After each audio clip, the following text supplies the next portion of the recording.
특별한 이슈텔러에게 한반도의 궁금한 이야기를 들어보는 이슈텔링 시간입니다. 네, 오늘 함께할 이슈 텔러는요, 북한 출신 예술인 한서희 씨입니다. 안녕하세요. 어서 오세요.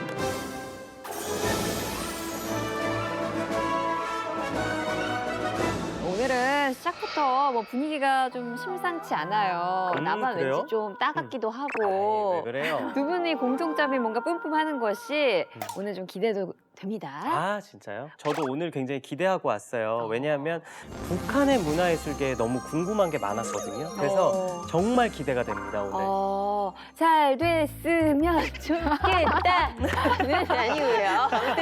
이 훈훈한 분위기 그대로 많은 질문을 또 드리면 좋을 것 같은데. 그쵸? 근데 또 제가 한솔 씨 프로필을 보니까요. 네네. 인민보안성 협주단 성악 배우로 오. 활동을 하셨다. 그리고 오. 후배가 리설주. 와, 네, 후배가 제가- 리설주? 저희가 아는 그 리설주 맞나요? 네, 맞습니다. 와, 리설주 씨를 실제로 봤나요? 보지는 못했어요. 그냥 아깝네요. 후배인 거는 확실하지만 아. 이제 제가 인민보안성에 있을 때는 이설주 씨는 금성고등에서 이제 활동을 하던 학생이었었죠. 그래서 제가 이제 거기서 나온 이후로 여기 네. 대한민국에 온 이후로 이제 인민보안성 협주단에서 활동을 잠깐 하다가 네. 이제 은하스 관현악단 단원으로 활동을 하기 시작했었죠. 그러셨군요. 네. 그러니까 들어보니까 시기가 살짝 엇갈려서 네. 못 보기는 하셨지만 인민보안성 협주단 이곳이 아무나 못 들어가는 그렇겠죠. 것인 거는 맞는 것 같아요. 네. 중앙예술기관단체에는 대학 졸업생이나 전문대학 졸업생만 들어올 수 있거나 아. 또는 일반인이라고 할지라도 이제 양성을 해서 대학에 보내서 키워서 오. 이렇게 배우로 양성하는 곳이다 보니까 누구든지 들어갈 수 있는 곳은 아니긴 하죠. 그렇군요. 그럼 한서희 씨도 북한 최고 지도자 앞에서 공연하신 적 있나요? 말씀하시기 좀 이따- 곤란하신 것 이따 같은데 기밀인 것 말씀드릴게요. 같아요. 지금은 네. 지금은 안 되고. 네. 아, 궁금한데 또 궁금하시면 밀당의 이 궁금하시면 능력이 끝까지 있으시네. 봐주세요. 직접 공연을 하니까 무서운 거예요.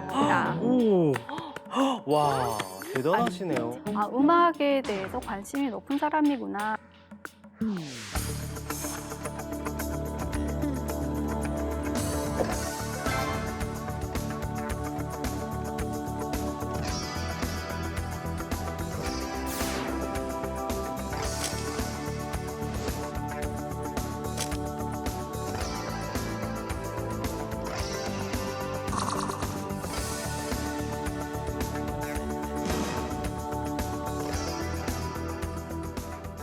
우리나라에서는 이선희 씨와 함께 그 제2에게를 불렀던 가수 이렇게 더 잘 알려져 있는데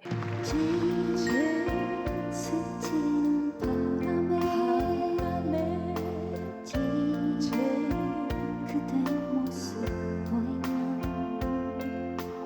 난 이 밤도 쓸쓸히 걷고 있네. 왜 우리나라에도 모든 시대 그 시대를 풍미한 가수들이 있잖아요. 그렇죠. 지금은 북한은 어떻게 보면 김옥주 시대다. 뭐 이렇게 봐도 될까요? 네, 요즘은 그야말로 북한은 이제 김옥주 시대라고 해도 과언이 아닐 정도인데요. 그러니까 기존에는 이제 북한 이제 체제의 그 선전에 따라서 어떤 가수가 그 노래를 하면 모든 사람들이 그 체제의 어떤 이제 구호가 되듯이 노래를 네. 불러왔는데 북한 요즘 젊은 청년들은 좀 한류 열풍에 많이 빠져 있거든요. 그렇죠. 김옥주 같은 경우에는 그야말로 완전 북한 전통의 이제 그 노래 전통가요. 스타일로 네. 하기 때문에 나라 그 이름 향도의 별빛 어려 있어 너의 모습 장엄하여라. 북한 청년들에게 어쩌면 이 한류 열풍을 좀 더 무마시킬 수 있는 역할을 할 수 있는 주인공으로 지금 내세우고 있는 것 같습니다. 아, 그렇군요. 그렇군요. 근데 이 김옥주가 부르는 노래 제목들을 보면요. 뭐 우리 어머니, 그 정을 따르네. 좀 평범해 보이잖아요. 그러네요. 이런 신곡을 하필 인민배우 칭호를 받은 김옥주가 부르고 또 그 뮤비를 관영 매체에서도 계속 틀어준단 말이죠. 이 안에 무슨 의도가 있는 걸까요? 북한에서는 노동당을 이렇게 어머니라고 이제 칭하는데요. 이렇게 어머니 당이라는 표현을 많이 쓰거든요. 어머니 그래서, 당이요? 네, 아. 그래서 더 이게 북한에서 어머니 당이라는 의미에서 이 노래를 좀 더 많이 이제 부르고 있지 않나라는 생각이 듭니다. 아니 노동당을 어머니로 형상화해서 애절하게 부른다는 게 요즘 시대에는 오히려 참 신박하게 느껴지기도 하는데요. 네. 북한에서는 인민배우 칭호를 받는 게 우리나라로 치면 어떤 급의 대우를 받는 건가요? 차관이나 부장급의 와. 대우를 받는다고 보면 그 정도군요. 네, 될 것 같아요. 대단하네요. 굉장히 이제 높은 위치라고 보면 되고 예술인들이라고 해서 뭐 국수에 따라서 누구나 받는 칭호가 아니기 네. 때문에 그야말로 북한의 지도자의 눈에 들고 그만한 공로가 있다고 생각이 될 때 받는 칭호입니다. 그렇군요. 근데 또 한편으로 생각을 해보면 그 많고 많은 가수 중에서 어떻게 하필이면 또 김옥주일까? 왜 왜 하필? 그녀가 선택을 되었는가라는 생각이 드는데 북한에서 김옥주가 뭐 제일 노래를 잘하는 가수인 건가? 그런 생각도 좀 들고요. 네, 보통은 이제 북한도 뭐 소프라노, 막 클래식이 네, 있고 네. 대중가요가 여성곡. 있는데, 네, 김옥주 씨 같은 경우는 둘 다를 겸비한 거예요.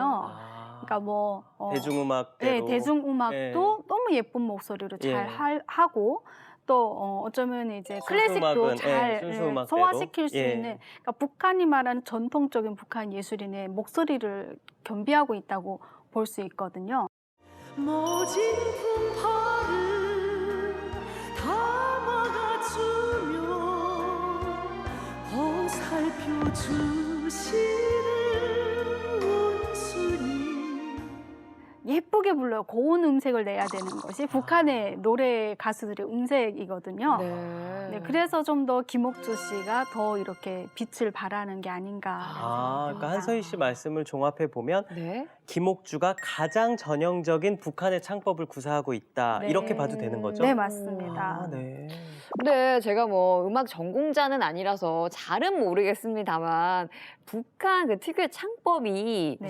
왠지 좀 파페라에 가깝다라는 느낌도 좀 그러네요. 들거든요. 제가 하는 장르랑 되게 비슷하네요. 네. 제가 순수음악을 전공하고 또 성악을 하지만 네. 대중음악스러운 편곡과 또 대중음악 창법을 겸해서 섞어서 네. 하니까 어떻게 보면 김옥주랑 저랑 되게 비슷한 창법 구사할 수 네. 있다고. 맞아요. 공통 분모가. 맞습니다. 김옥주랑 듀엣을 해야겠네요. 또 굳이 이렇게 판을 네. 깔아주신다면 네, 또 신경 네. 굳이 안 하려고 했는데 아, 그래요? 여기서 또 우리가 북한 오리지널 창법 들어봐야죠. 들어봐야 되지 않겠습니까? 우리 한서희 씨. 그럼요. 네, 인민보안성 협주단 성악배우 그럼요. 출신.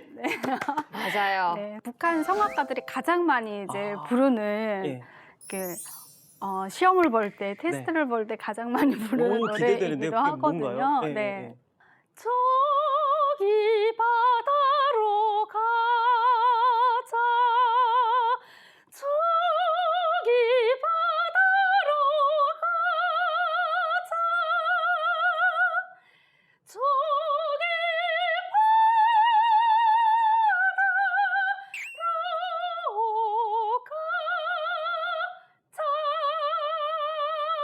저기 브라바, 브라바. 가자. 가자 저기 바다로 가자. 벨리시마, 벨리시마. 저 이 가자, 노래 가자. 알아요. 어. 저기 바다로 가자. 네. 북한 가곡입니다. 맞습니다. 이게 북한 가요가 아니고 가곡이고 네, 되게 가곡입니다. 고음의 곡이고 네. 이 노래 알고 있습니다. 되게 어려운 노래인데 손쉽게 부르시네요. 많이 불러보셨나 봐요, 예전에. 어릴 때부터 이 노래를 해야 이제 전문 예술 단체에 가서 시험을 볼 때 이 노래가 필수거든요. 이거를 좀 잘 해야만 수준 높게 평가가 된다 이렇게 하는 노래라서 그렇군요. 네, 성악가라면 이 노래는 필수로 다 북한 성악가라면 네, 오. 연습을 하고 있는 곡이기도 아, 합니다. 그렇군요. 근데 이쯤 되면 이제 말해주셔도 되지 맞아요, 맞아요, 않을까라는 맞아요. 생각이 드는데 궁금해, 아까 우리 궁금해. 아까 거. 이 실력자 서희님께서 아까 북한 최고 지도자 앞에서 노래를 부른 경험이 있었다라고 해주셨는데 도대체 누구였습니까? 누구의 앞이었습니까? 누구?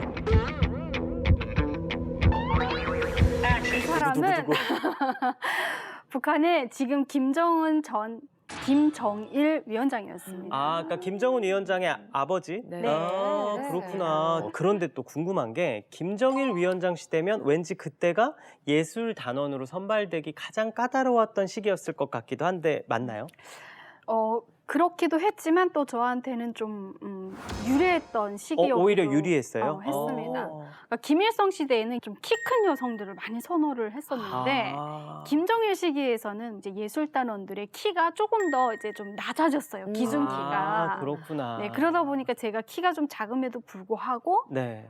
맨 선발이 가운데서는 되셨다. 앙상블조에 그 키가 제일 작으니까 맨 가운데 이제 딱 네. 들어가서 센터였네. 센터. 네, 센터였어. 정말 아니, 센터 그러니까 네. 키가 작은 덕에 센터를 이제 진짜 들어가게 되어서 그 시기에 정말 음악대학 들어가는 조건도 한때는 쌍꺼풀 수술을 하면 못 들어간다 이런 막 기준까지 나왔었는데 어이없게도 북한에서는 어렸을 때 대부분의 쌍꺼풀 없는 여성들이 네. 쌍꺼풀 수술을 많이 하거든요. 어렸을 때. 북한에도 성형 수술을 할 수 있어요? 네. 그러다 보니까 그 방침의 기준에서 부합하는 친구들이 없는 거예요. 그래서 막 완화되기도 하고 좀 예술인들을 뽑는 규정이 좀 왔다 갔다 했었던 것 같아요. 그렇군요. 네, 사실 북한의 음악 정치라고 하면 김정일 위원장 시대를 빼놓을 빼놓을 수 수가 없죠. 없거든요. 김정일 위원장은 본인의 집권할 당시에 음악은 나의 첫사랑이고 영원한 길동무고 혁명과 건설의 위력한 무기다! 라고 말을 했다던데 이게 진짜 그렇게 생각을 하면 음악 정치에 탁월한 인물이 아닌가 싶거든요. 가장 어려울 때 이 음악으로 음악의 의지를 많이 했던 건 사실이었던 것 같아요. 사실이군요. 네, 특히 그 고난의 행군 시기에 나라가 어려워지고 하다 보니까 그 굉장히 이제 음악에 많이 기대했었던 것 같아요. 그래서 이제 현지 지도를 갈 때마다 그 음악이라는 예술인들이 그 들어가서 하는 공연이 빠지지 않고 계속해서 됐었고 공연을 할 때 보면 항상 이제 늘 하는 공연이고 거의 비슷한 노래긴 한데 늘 좋아하고 관심을 가지는 걸 보면서 음악에 대해서 관심이 높은 사람이구나라는 생각은 많이 했었던 것 같아요.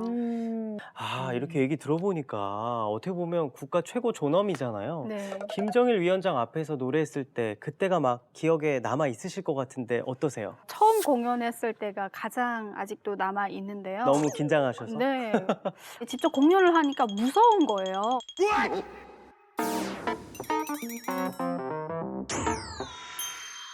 그 뒤로는 그냥 출새끼 쫙 탄탄대로니까. 김치마저도 나라에서 다 해주는 김치를요? 네? 0.5불이 월급이라고요? 가고 싶은데 예술단에서 안 놔주는 건 한 곡의 노래가 뭐 10,000명의 심장을 뭐 울린다. 죄송해요. 제가 최고냐고.